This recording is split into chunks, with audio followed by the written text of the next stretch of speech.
Hello students, today we will discuss important news articles published in today's The Hindu newspaper.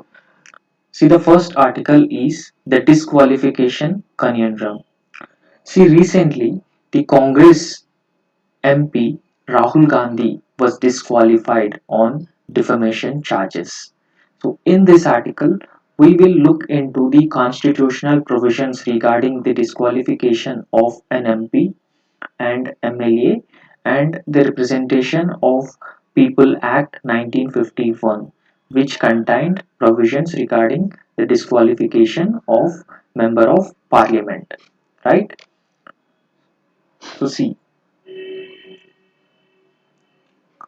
first understand what is a defamation.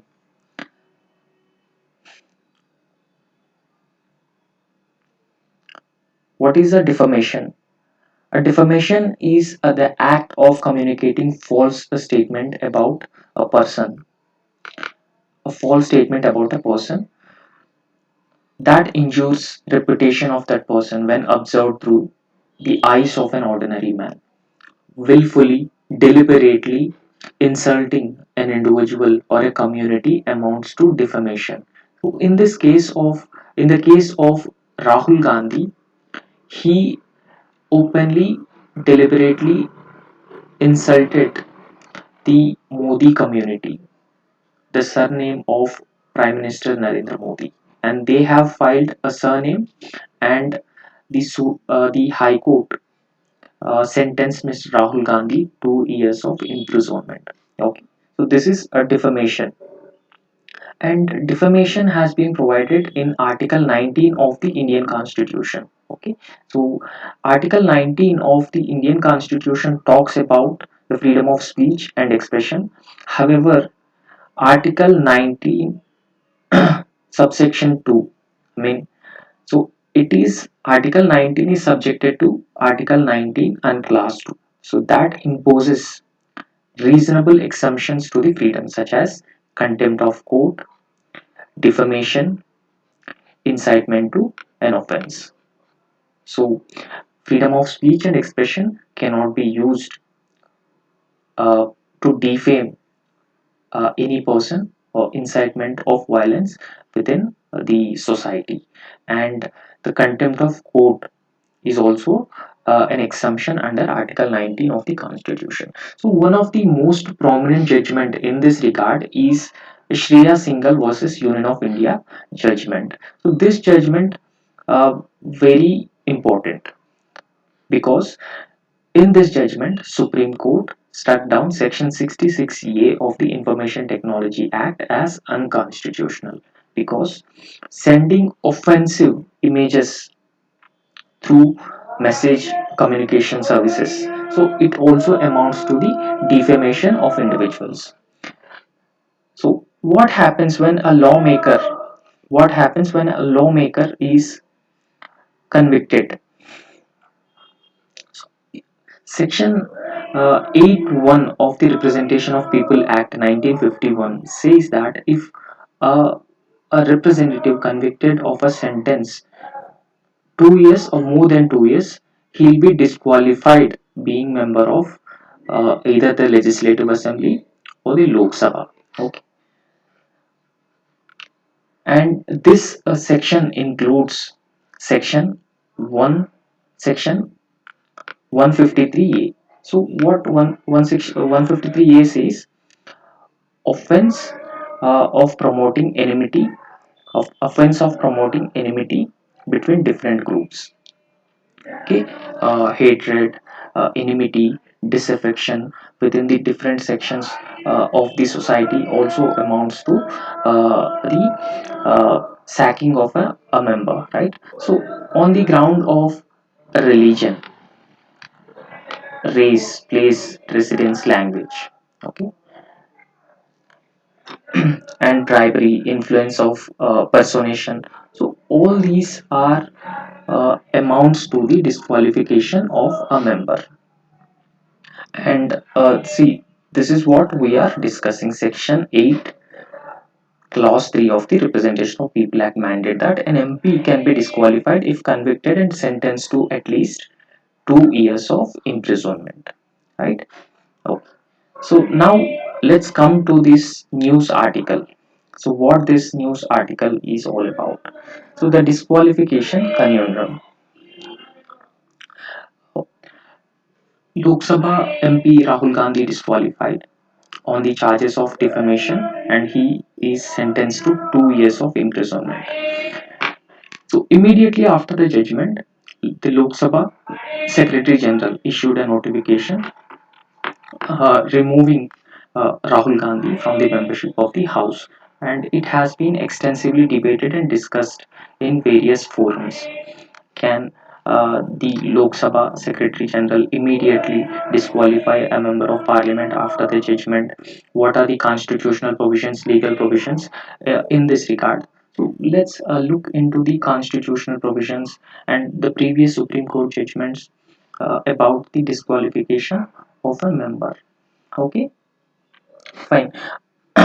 Understand Article 102 of the Constitution and Article 191 of the Constitution deal with a disqualification of members of the State Legislative Assembly and Lok Sabha or the Parliament. Okay. Now, in this case, so uh, earlier the earlier the government provided an section exception under the Representative of People Act 1951. How the center provided a representation, how the center provided um, an exemption. For example, if a person is convicted of an offense, convicted of a sentence for 2 years or more, he will be given 3 months of time. So till 3 months, he will not be disqualified holding a membership of the House, an exemption under Article 19 of the Constitution. So one of the most prominent judgment in this regard is Shreya Singhal versus Union of India judgment. So this judgment very important because in this judgment, Supreme Court struck down Section 66A of the Information Technology Act as unconstitutional because sending offensive images through message communication services. So it also amounts to the defamation of individuals. So what happens when a lawmaker is convicted? Section 8.1 of the Representation of People Act 1951 says that if a, a representative convicted of a sentence 2 years or more than 2 years, he'll be disqualified being member of either the Legislative Assembly or the Lok Sabha. Okay, and this section includes section 1, section 153A. So what 153A says? Offense of promoting enmity, of offense of promoting enmity between different groups.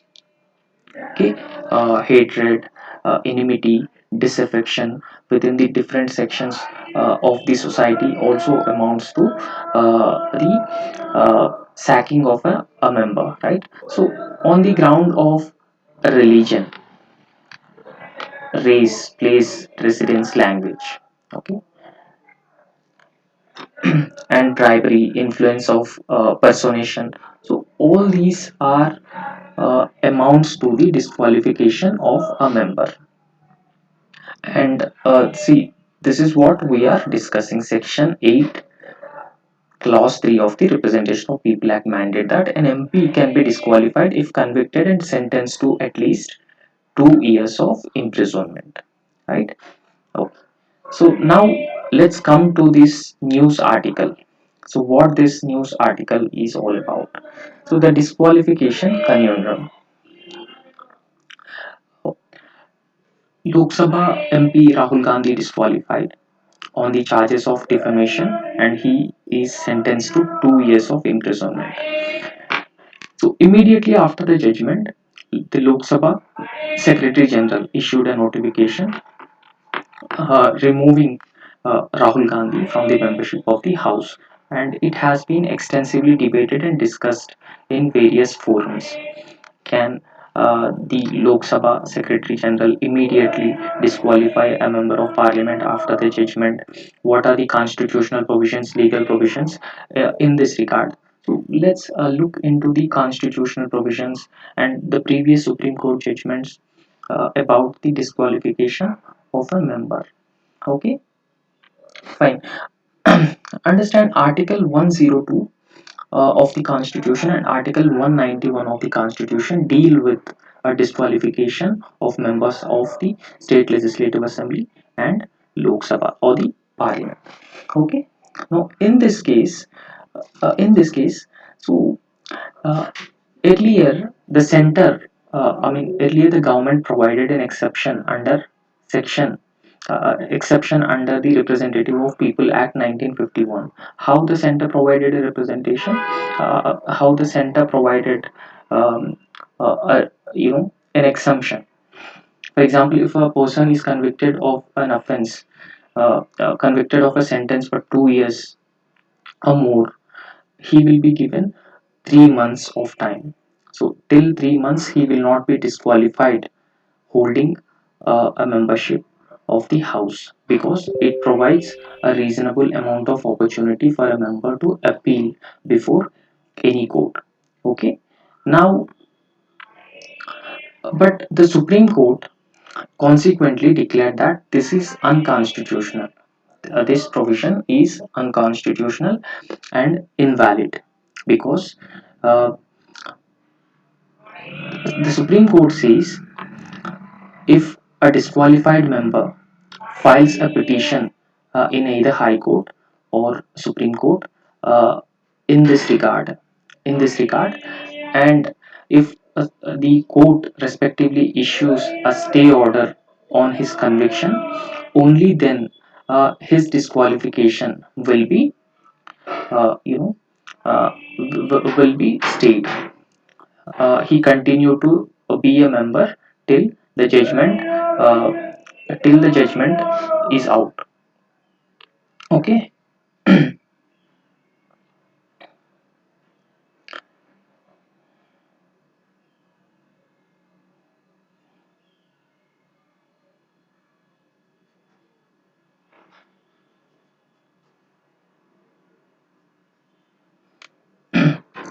Till the judgment is out.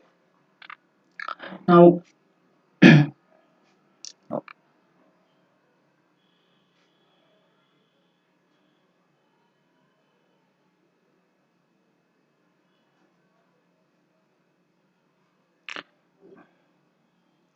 so Supreme Court in Lily Thomas versus Union of India, Section 8(4) of the Representation of People Act was struck down. The Section 8(4) of the Representation of People Act 1951 was struck down in 2013 by the Supreme Court in a landmark verdict.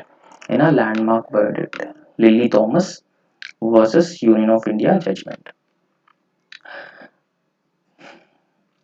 However, several uh, political party members have opposed the move of the center, that providing a grace period would ensure that it would give an opportunity to corrupt political individuals to survive as members.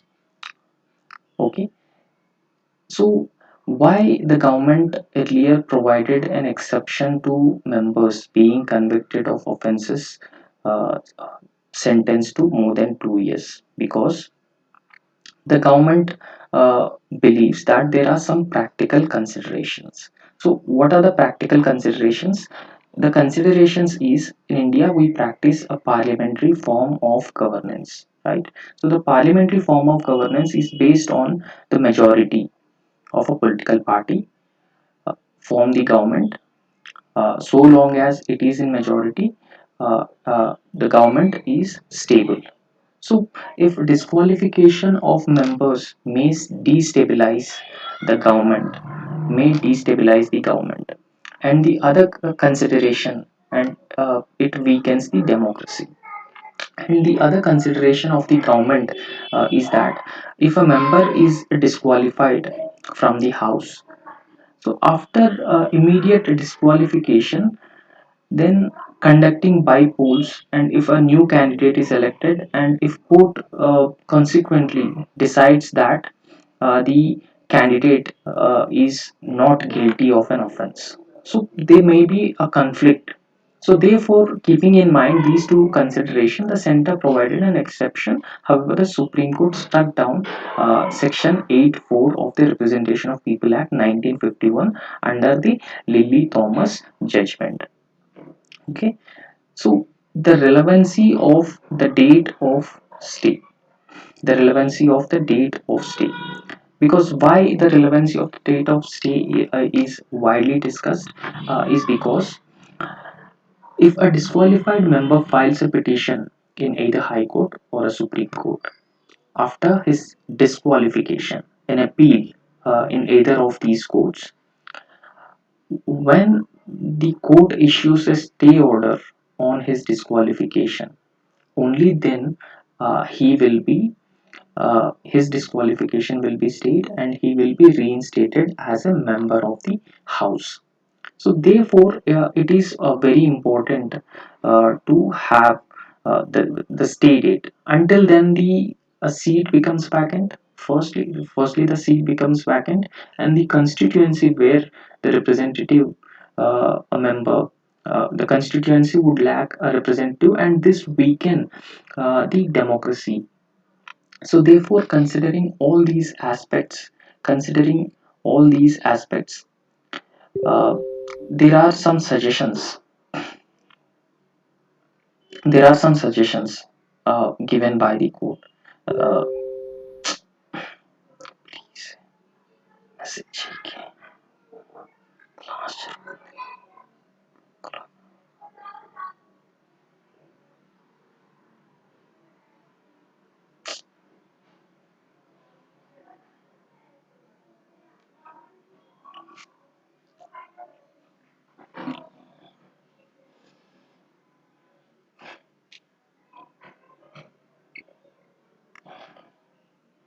Class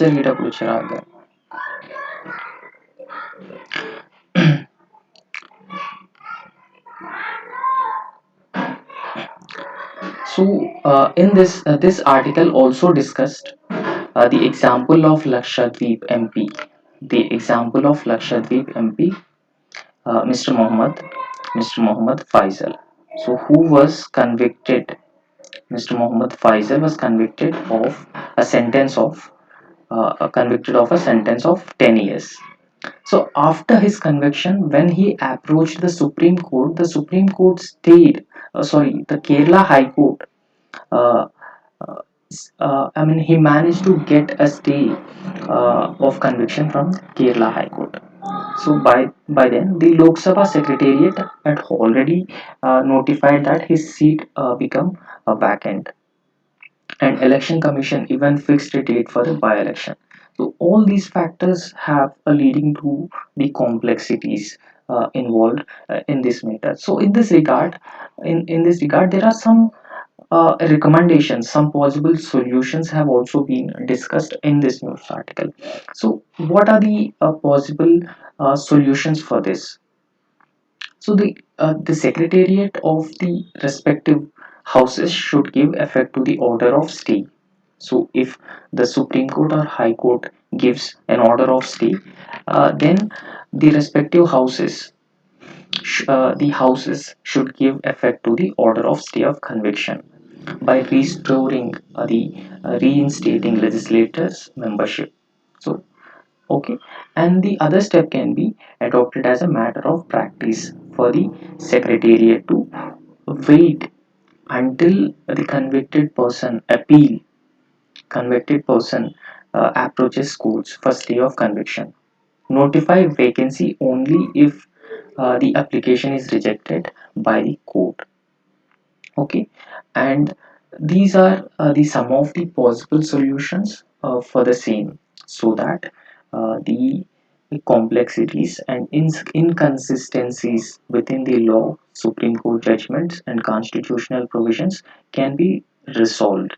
Okay, because election holding a by-election is a cumbersome process. It put a pressure on the exchequer of the state. So therefore, keeping this in mind, this article also highlights that uh, the president or the governor, in case of state legislature, should formally declare a person disqualified as required under Article 103 and 192 instead of using automatic disqualification route.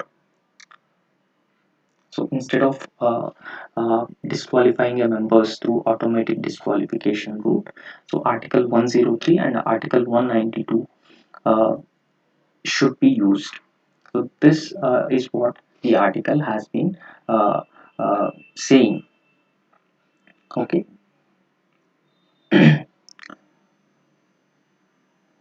So the next news article is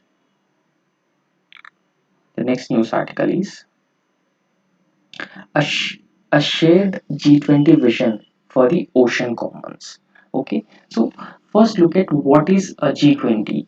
What is a G20? G20 is a group of 20 most advanced and major economies globally, entire world. So if you look at the countries of G20, all the G20 members, all the G20 members all the G20, G7 members are part of G20. So G7 members are Canada, France, Germany, and Italy, Japan, United Kingdom, and United States of America. So earlier it was also referred to as G8, but after Russia's annexation of Crimea, Russia was expelled from the G8 grouping. Now it becomes G7 grouping. So all the G7 members, earlier G8, and other G20 members, you can see the countries which are part of the G20 grouping. Now India is also part of the G20 grouping. So since India is holding a G20 meeting this year, you should remember the countries which are part of G20. Okay, because UPSC also asked a question on members of G20. Okay, and what is a G20? So what is G20? So G20 was formed in 1999 in the backdrop of financial crisis. In the backdrop of financial crisis of late 1990s, hit East Asia, Southeast Asia in particular. Okay, so uh, remember, East Asia and Southeast Asia are known for manufacturing, the strong manufacturing basis and supply chain resilience. So, when they hit by an economic crisis, major countries, led by G7, have mooted the idea of G20 so that they can discuss major economic and trade investment related issues together. Right now, together G20 countries include 60% of the world's population and 80% of the global GDP and 75% of global trade. So this facts indicating that the G20 grouping is very significant because of the population, GDP, and global trade also. So it aims to secure global financial stability by involving the middle income countries. For example, India is a middle income country. There are low income countries also. They are poor and least developed countries. India, China, on the other hand, considered as a middle income countries. Middle income countries, along with the first world countries, constitute the G20 group. Now let's come to the news article regarding a shared G20 vision for the ocean commons. So in this article, the author has been emphasizing on the importance of oceans for the global well-being and welfare of communities, because he says that G20 countries together account for G20 countries together account for around 45%, sorry, around 45% of world's coastlines. So over 21 percentage of over 21 percentage of exclusive economic zone. So please understand, as per the United Nations Convention on Law of Seas, every uh, state have their respective jurisdiction over the coast. So it is divided the coastline into territorial waters. It divided the coastline into territorial waters and contiguous zone and exclusive economic zone up to 200 nautical miles. Okay. So India also have an exclusive economic zones. So oceans are reservoirs of global biodiversity. So without a doubt, oceans are reservoirs of global biodiversity because they host a rich wild flora and fauna, mostly the coral reefs and the continental, the crust. And apart from this, they are critical regulator of global weather and climate, right? Because the cyclones originate, and cyclones would result in the movement of winds and the impacts of La Nina, El Nina, Indian Ocean dipole movement, and how it impacts the Indian monsoon. Because Indian monsoon is very important for Indian subcontinent. Okay, because of the enormity of the people in India. More than 55 to 60% of population directly or indirectly dependent on agriculture. So therefore, how the wind pattern, which is primarily driven by the oceans, impacts Indian Ocean. So this has been emphasized. Now the next is the next term the author has stressed on is blue economy, which not only ocean dependent economic development but also inclusive social development and environmental and ecological security. Okay, so uh, ocean dependent economic development, for example, the livelihood of fishery communities. Okay, the maritime transportations, securing the sea lanes of communication, because according to an estimate, more than 95% of the international trade takes place through seas, so oceans. So this is a very important in terms of ocean dependent economic development, but also inclusive social development of the coastal communities, which are primarily dependent on the oceans, and environmental and ecological security as well. So this point of view has also been highlighted by the author. Okay. And the host of initiatives. Remember, India started a host of initiatives, keeping the ocean at the center. So one such initiative was the Sagarmala initiative, promotes a port-led development. The Sagarmala project started with the development with the objective of developing the port-led infrastructure. Now, shipbuilding financial assistance policy, so encourage domestic shipbuilding because of India has been making a rapid advancement in shipbuilding industry. Now, India also came up with a policy. The shipbuilding financial assistance policy encourages domestic shipbuilding. Pradhan Mantri Matsya Sampada Yojana. This is to encourage the fishing community, fish processing, export, investment in food processing sector. The Pradhan Mantri Matsya Sampada Yojana is also started as part of the Blue Revolution program. So what is the Blue Revolution program? Uh, Blue Revolution is an ocean-led economic development centered around centered around the ocean. For example, fisheries, food processing, exports, investment, maritime transportation, everything. Okay, so apart from this, the author also emphasized on the Sagar Marathon dashboard, so which tracks vessels in real time. The vessels in the Indian Ocean in real time, the Sagar Marathon dashboard, and Deep Ocean Mission. Recently, a deep ocean mission has also been planned to launch because Indian Ocean is known for having the polymetallic nodules. They are very important minerals, and India have the exploring rights of polymetallic nodules from the ocean bed of the Indian Ocean. Resources in the exclusive economic zone and continental shelf, as well as development technology. And India also formulated the coastal regulation zone notification to classify and better manage coastal regions. Okay. So the coastal regulation zones regulate the developmental activities in coastal areas. The encroachment or the destruction of the coastal ecosystems will be regulated within the coastal areas. Okay, and the Prime Minister also gave a call for elimination of single-use plastic. Uh, and the global community also rallied together for a multilateral treaty on addressing the plastic pollution.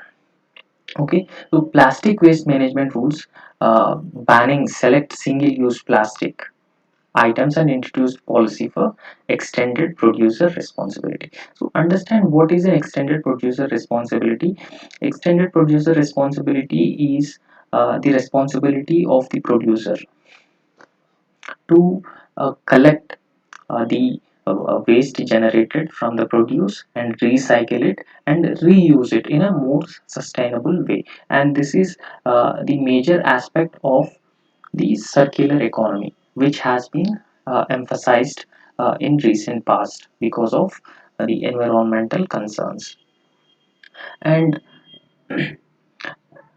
the aim of promoting adoption of high-level principles that guide sustainable and equitable economic development through ocean, its resources. I mean, how ocean resources are important in addressing climate change and environmental challenges.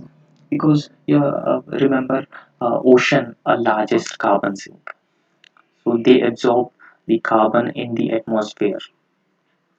And the activities, for example, global maritime shipping and unsustainable tourism uh, and oil spills. Uh, so, Oil spills and rising sea levels pose a greater challenge and greater threat. So, therefore, the sustainable utilization and conservation of ocean resources is in the long term interest. So, Prime Minister Modi called for global adoption of lifestyle for the environment. Okay, so this was also launched by Prime Minister Narendra Modi during the Glasgow summit, where he emphasized on the lifestyle, which uh, which is in line with the environmental conservation, environmental sustainability. Just try to remember life, and also the programs and schemes which envisaged the um the sustainability of ocean. Okay, and the G20 action plan on marine litter.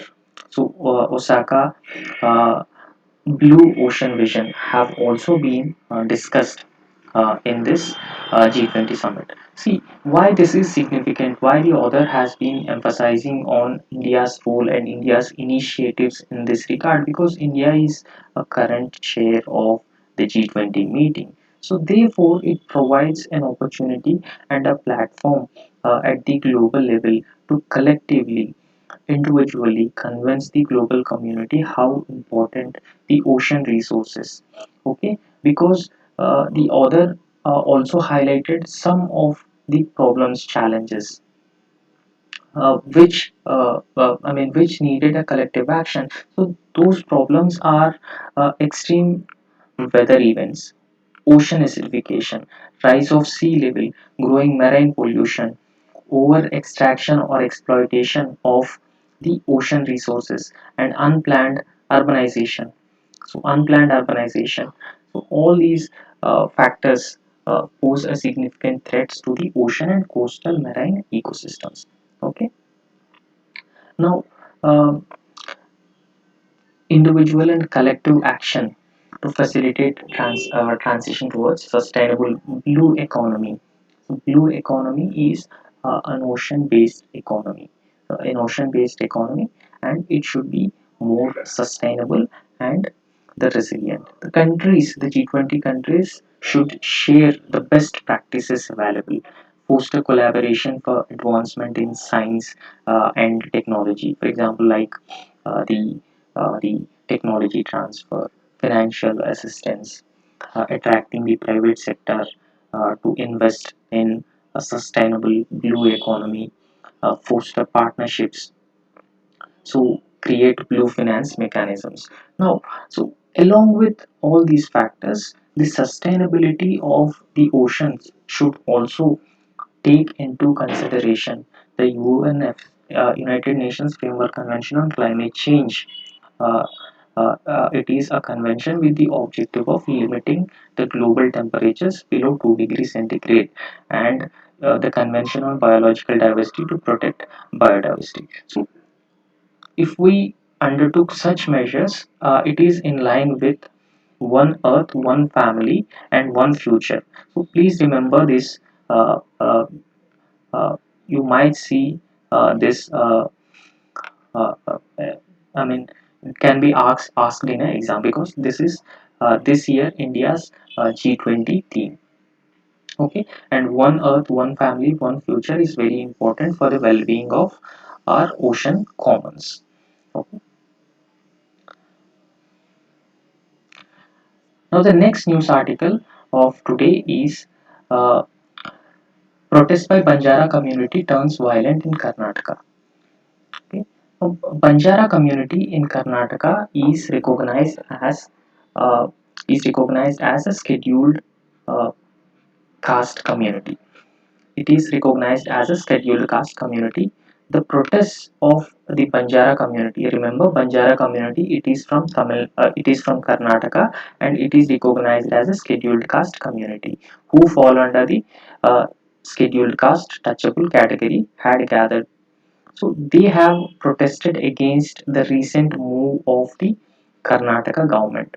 So what was the recent move which sparked the protest? See, the BJP government announced an internal reservation. So, what is an internal reservation?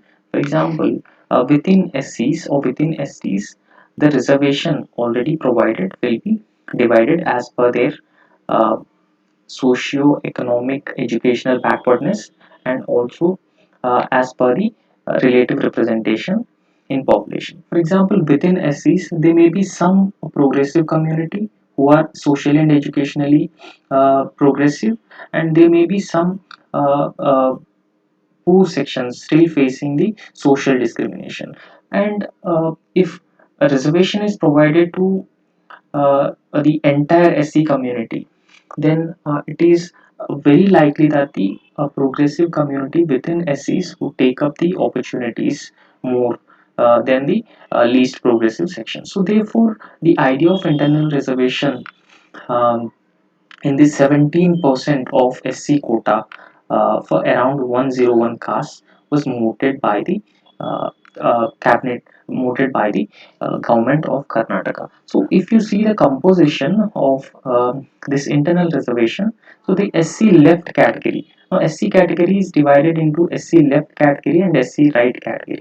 Now, SC left category consists of 29 communities, including Madigas, so one of the SC community in Karnataka. So this community awarded 29 communities awarded 6% of the quota, and the SC right scheduled caste right category, which was around 25 communities such as Holeis got 5.5% quota.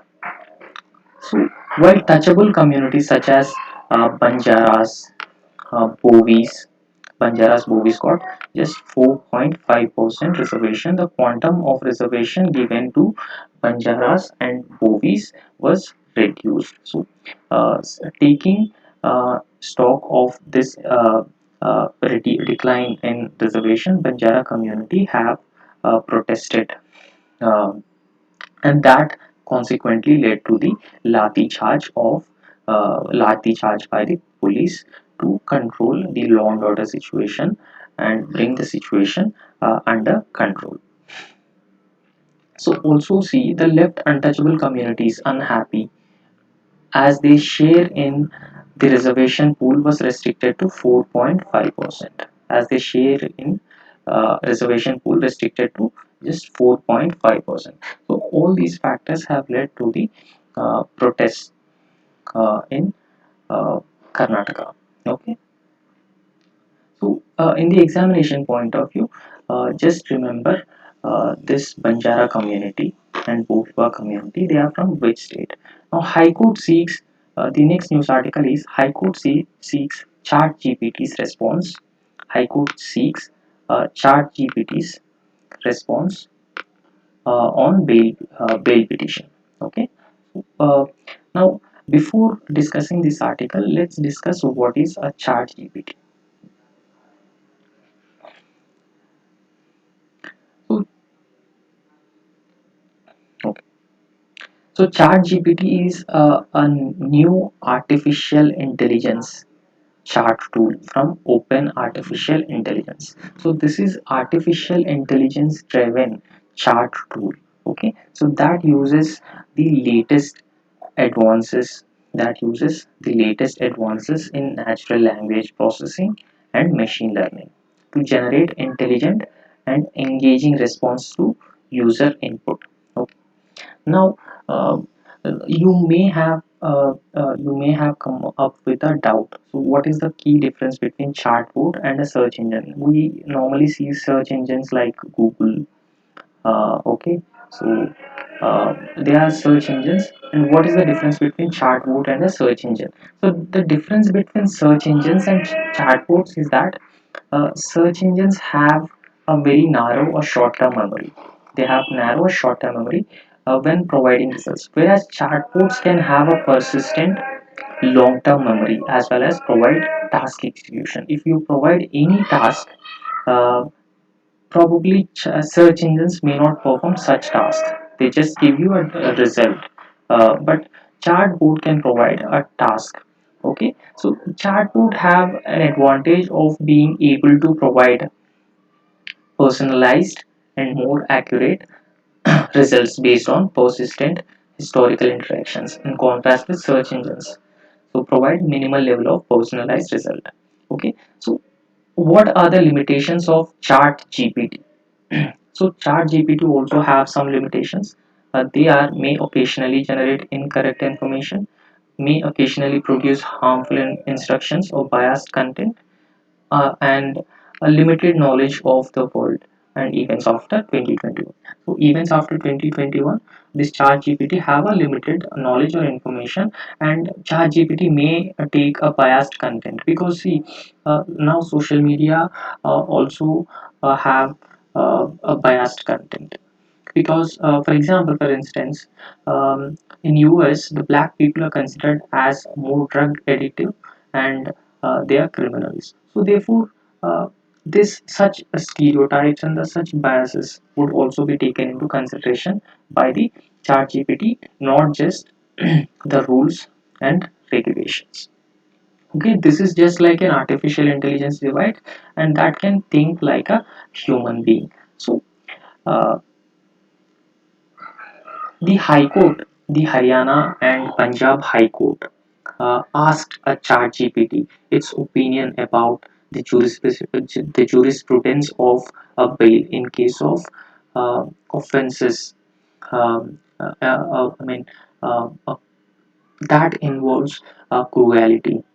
So the court also highlights that it is just wanted to take.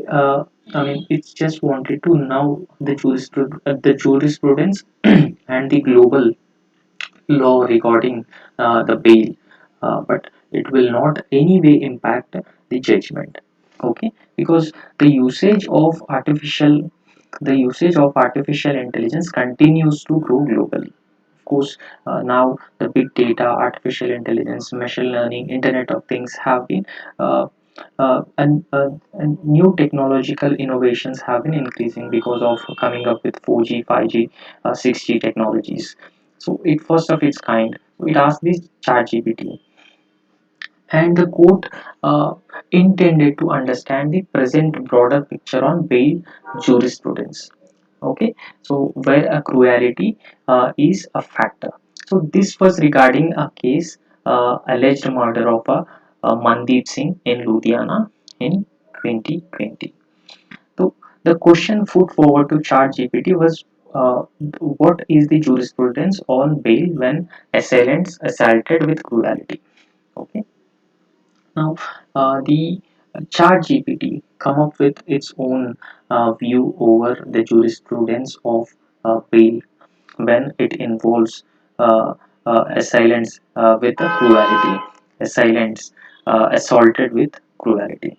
Now, ChatGPT have also responded in a very interesting way. The ChatGPT's response was, the jurisprudence on bail for cases where assailants have assaulted with cruelty depend on the specific circumstances of the case and laws and regulations of the jurisdiction where the case is being tried. For example, different countries have different jurisdictions, and the jurisprudence on bail, where the case involves cruelty, it depends on the law and circumstances, specific circumstances and law and regulations, jurisdiction where the case is being heard. So this is what the Chat GPT's response was when asked about such case. I mean, judiciary instilling the idea of technology into the judicial arena is a welcome move. Earlier, for example, the a new innovative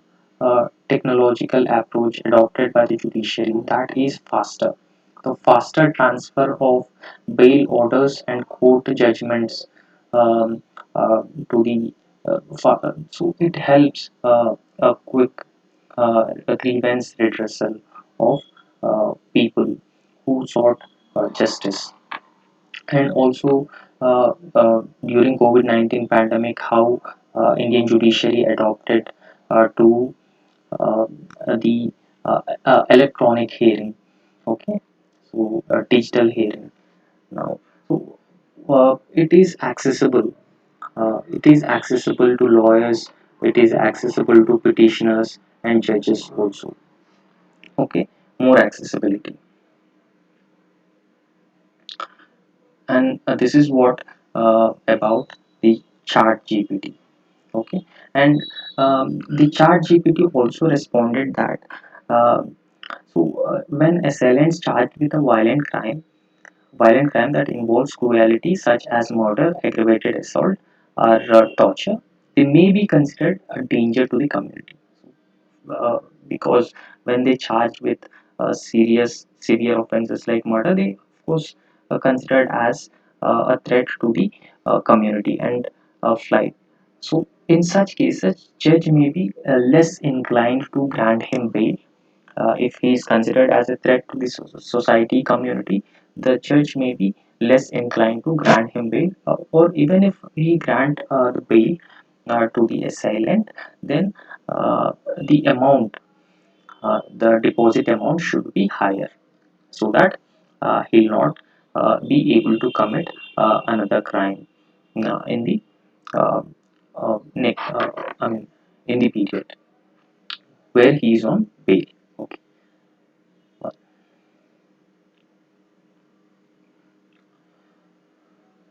So the next news article is,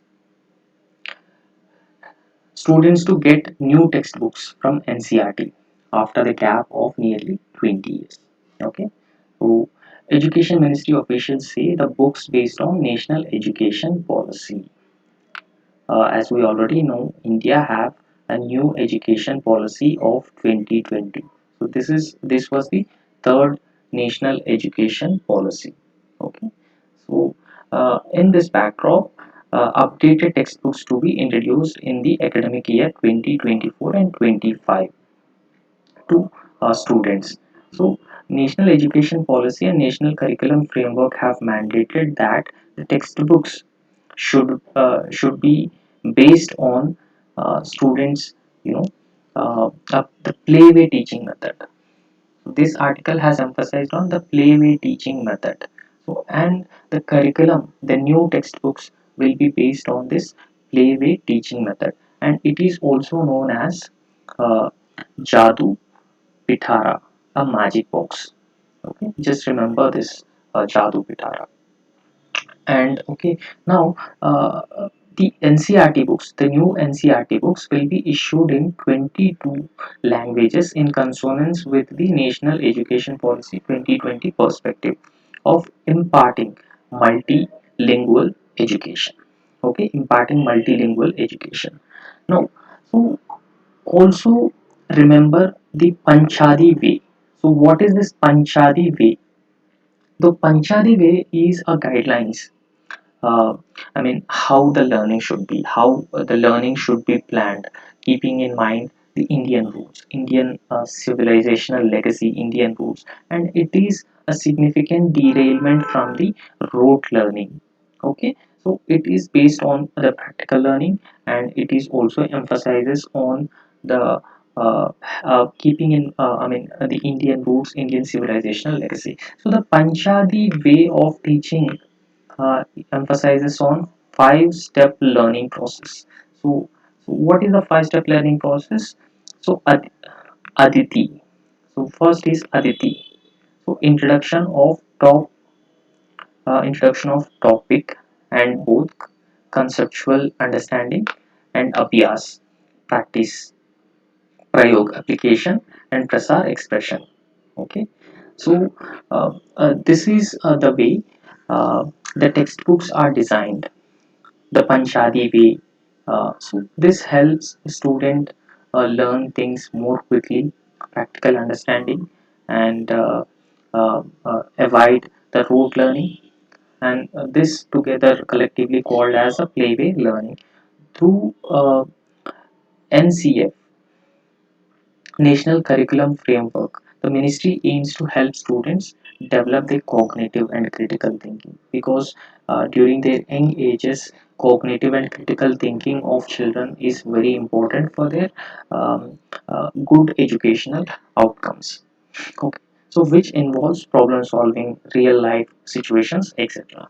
Um, so along with this article, just look at the national education policy and some of its important provisions.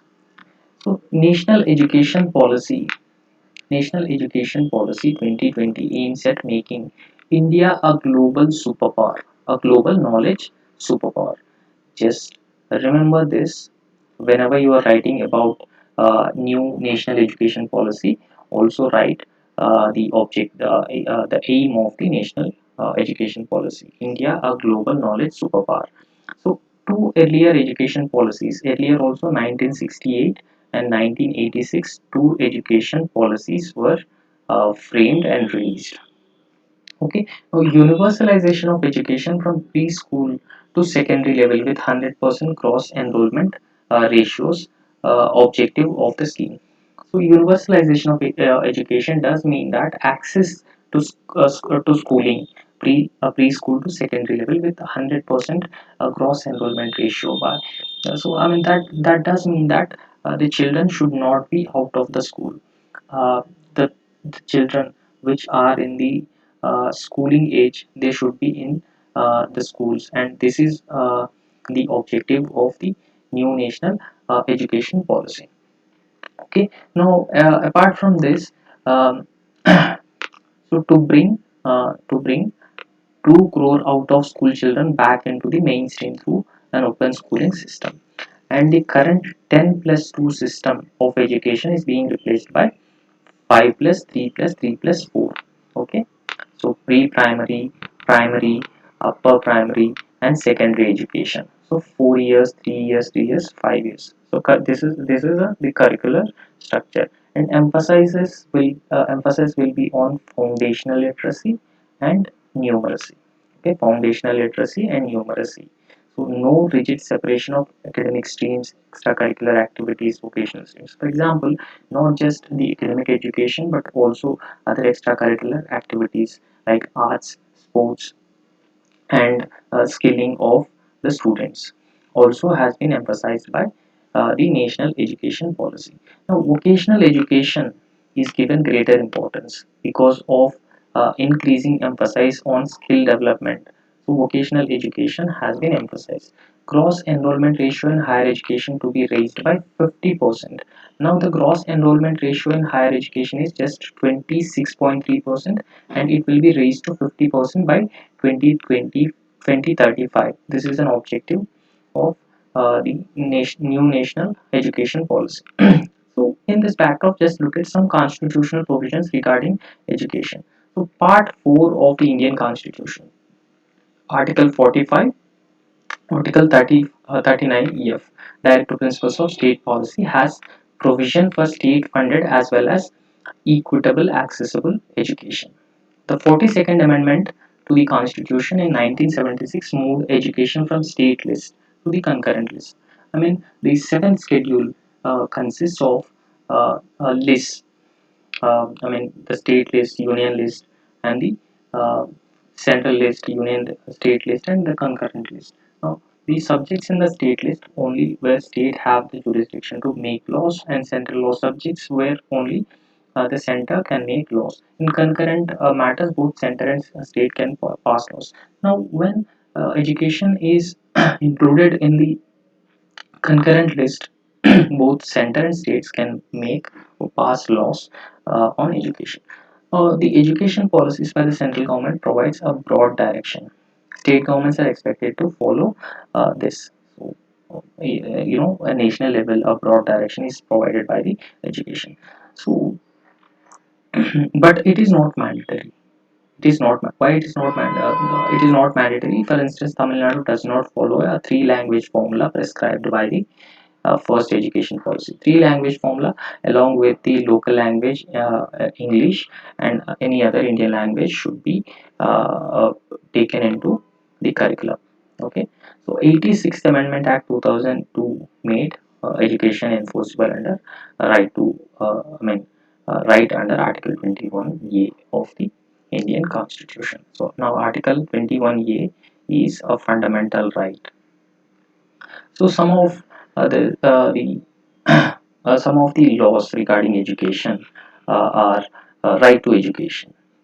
Right to Education Act 2009. It aims to provide primary education to all children aged 6 to 14 years and enforce education as a fundamental right. Okay. So it also reserves 25% of reservation for disadvantaged sections of the society, where disadvantaged, for example, if a society is socio-economically backward, socio-educationally backward, all the private schools should reserve 25% of seats in their respective schools to the socio-economically backward classes. And some of the government schemes for education is Sarva Shiksha Abhiyan, Midday Meal Scheme, Navodaya Vidyalayas, and Kendriya Vidyalayas.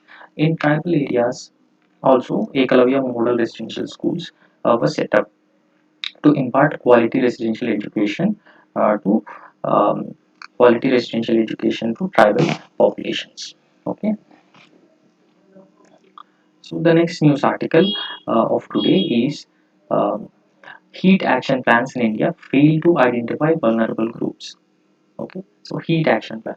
So as we already know, India is vulnerable to heat wave, severe heat wave, as India experienced severe heat waves during 1998, 2002, 2010, 2015, and 2020-22. Now severe heat wave leads to the a large death toll, extensive economic damage, because of it reduces labor productivity. Because when a labor is working outdoor, and a heat wave would reduce their labor productivity also, and affecting the water availability, and it also impacts the agricultural productivity and energy systems as well. For example, hydro electric generation. Okay, now India have put in place heat action plans to deal with the preparedness, and also come up with the guidelines, the later action plan to take after the heat wave.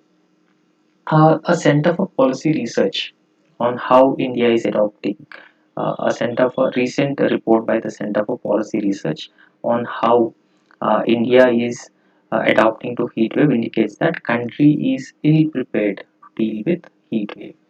So country is ill prepared to deal with heat wave.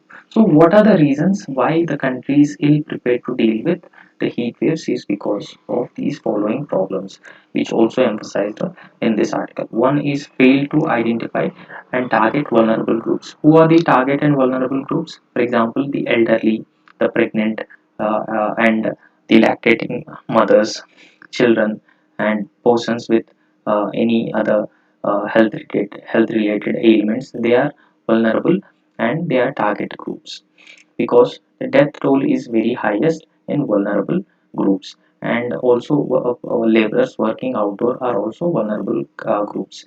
So underfunding, significant underfunding to combat the counter the heat wave situation is also one of the reason, and weak legal foundations and insufficiently transparent guidelines and heat wave action plans.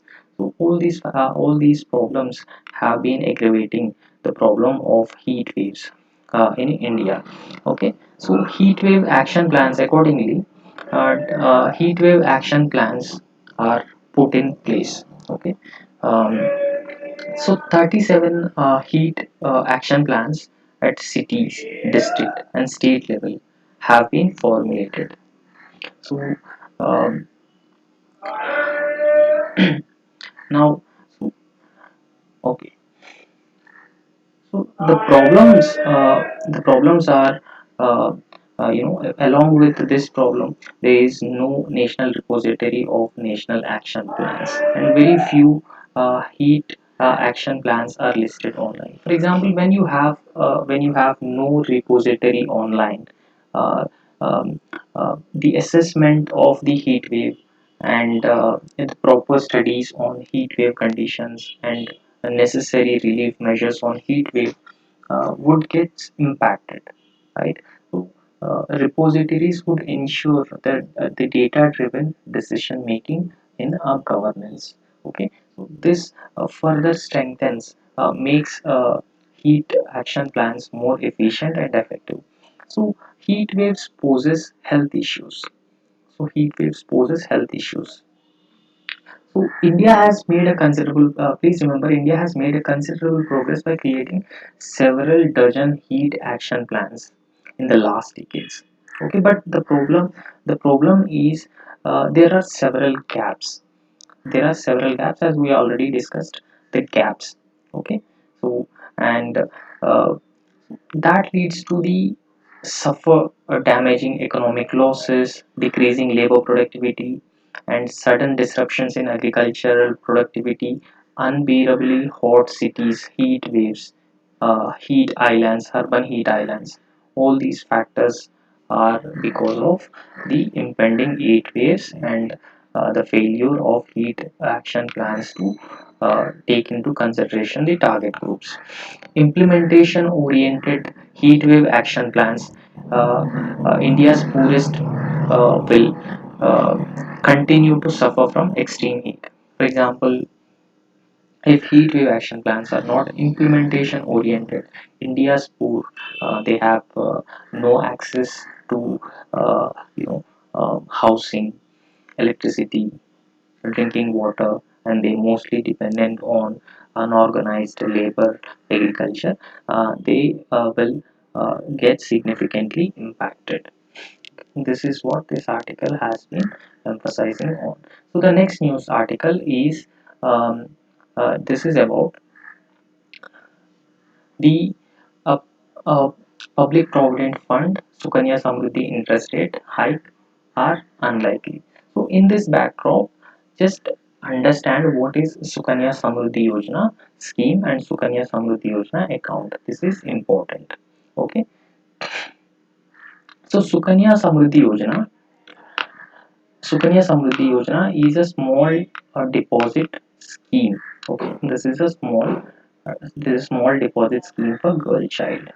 Small deposit scheme for girl child launched as part of the Beti Bachao and Beti Padhao campaign. So which would fetch attractive interest rate and provide income tax rebate. So, for example, if parents of a girl child uh, um, So they can open an account, Sukanya Samruddhi Yojana account, and they deposit certain amount of money in the post offices, respective banks, and they can fetch an attractive interest rate, and also exemption from the income tax net.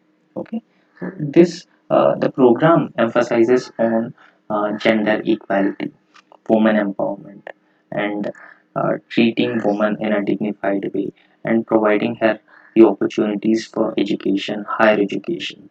Okay, so that the present bias towards the male child, the preference towards male child can be uh, can be reduced, can be prevented, and social and attitudinal changes can also be brought. And this is part of the larger program, the umbrella program of the Beti Bachao, Beti Padhao, launched by the government for the gender equality. So some of the features, special features of the Sukanya Samruddhi Yojana. So bank account can be opened for a girl child. Maximum 2-3 accounts can be opened in case younger siblings are twin girls. So up to 10 years of age. So up to 10 years of age, anytime they can open a bank account. So deposit for only 15 years with a maturity period of 21 years. So the account will mature by 21 years and deposit for only 15 years.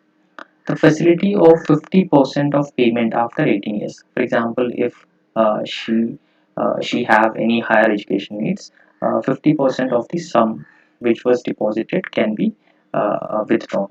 The facility of account closure on marriage after the age of 18 years. So deposit minimum of 1,000 and maximum of 1,50,000 per month. Okay, this is maximum and this is minimum. Okay, so highest interest rate among all small savings schemes, and income tax benefit also provided under section 80C of the Information Technology Act. So this is what completely about the Sukanya Samruddhi Yojana. And the interest rates will not be further hiked, um, even for the Public Provident Fund and Sukanya Samruddhi Yojana schemes. So this is in contrast with the Shamla Gopinathan Committee recommendations. So what this Shamla Gopinathan Committee recommended, that reset small savings interest rates every quarter in line with the prevailing yields on government bonds, because every quarter government bond yields either rise or increase. So based on this increase in government bond rise, the interest rates on small savings schemes should also be considered by the government. However, the government have shown no interest. Government shown no interest to increase the interest rates under Sukanya Samruddhi Yojana. So, so this is all the most important news articles which have been